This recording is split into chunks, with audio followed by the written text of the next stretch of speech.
You can go to the best schools. You can go to the best courses. But if you cannot have your emotional skills, your ability to pivot, to change, it's not going to be your differentiator in the future.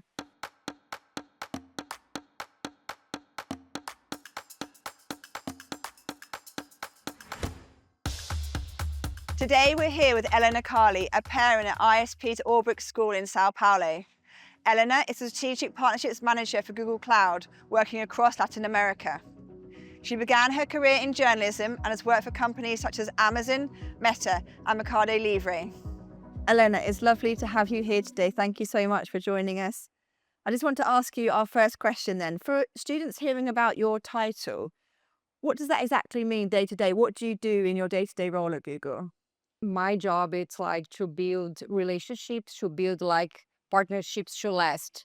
So I lead the partners that are very complex, the telco ones, like the big telco companies across Latin America, and I need to connect them with Google Cloud and then provide their like how they can sell Google Cloud solutions. And then I help them like to build the go-to-market strategy, joint business plan, and support their day-to-day operations to make it happen. What skills from your journalism kind of career still shape how you lead great global tech companies today? I think that the journalism is my secret weapon, but I was with a very like passion about the communication, writing, reading. So, and I say, I can work with this. Journalism brought to me this ability to read humans, to understand cultural nuances, to understand the social background, the society, how to connect, all the communications. But if you think about a very simple playbook, it's about the 7 original questions that every single journalist need to do. What, who, why, when, how. So if you're curious, if you go deep, if you try to find new perspectives, you're going to get much better like outputs, connections, jobs, things, because you are looking for different things all the time. It's a lot of different things that is shaping you. So you describe yourself as a humanist in big tech. What perspective does that bring to you in terms of your strategy and your leadership? Yes, I think first of all, everybody now is afraid of the AI and the impacts that the AI could do in our society, in our relationships, in our jobs, in everything, all the different dimensions of life. As if you see, the technology, it's like extension of the human. It's not going to replace my curation. It's not to replace my critical thinking. So I think that it's very crucial if you can take this approach for AI, that it's something that is going to empower you, to give you extra capabilities, and then you can embrace it, leverage, and use this for your day-to-day things and to save time to do more. What advice would you give students trying to forge their career path? I think that they should not look for boundaries or for thinking about that choosing a major or choosing something now could be like a sentence for their lives or for their career. They should be open to learn. They should focus much more on soft skills or build their resilience, their emotional intelligence, because that are the skills that will make the difference for them. In your sector, what do you think differentiates kind of average professionals from exceptional ones? I think that's this curiosity and the attitude.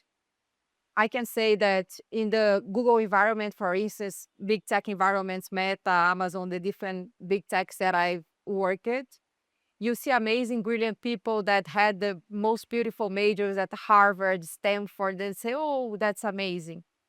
But Harvard, Stanford cannot teach attitude, cannot teach resilience, cannot teach adaptability, flexibility. And you see that people with a less background and a huge attitude could make a difference.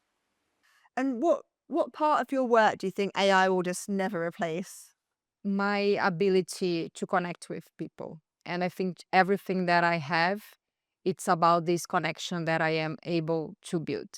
Because I think to big things in a like big tech or big company, you need to make a lot of alliances. You need to engage different stakeholders. So it's about get these people to be on the same boat with you, to see a purpose in your project, in your idea, to come along with you.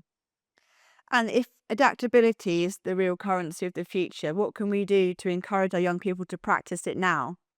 I think that you should challenge them to fail, to do different stuff, to not get the easiest path or choose a comfort zone. Because sometimes our schedule are very busy.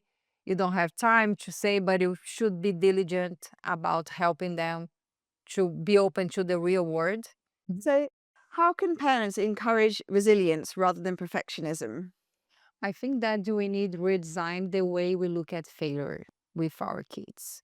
So they should be much more open to try new things, to make mistakes, to take risks. I think that it should be more open to that and much more tolerant to them. And sometimes it's very, very, very challenging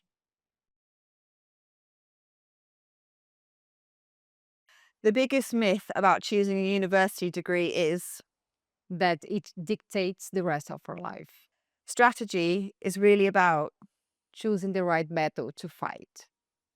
In big tech, communication matters because I think that technology is useless if you won't connect with the humans you don't need to be an engineer to.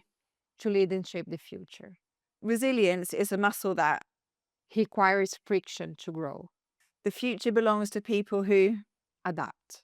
I chose Albrick because Because as a humanist, I truly believe that education is the most important legacy that we can bring to our children. And I truly value a community that prepares its children to adapt, to stay curious and think big. Thanks for joining us for this episode of the A to Z Speaker Series. Don't forget to follow us and join us for the next amazing episode.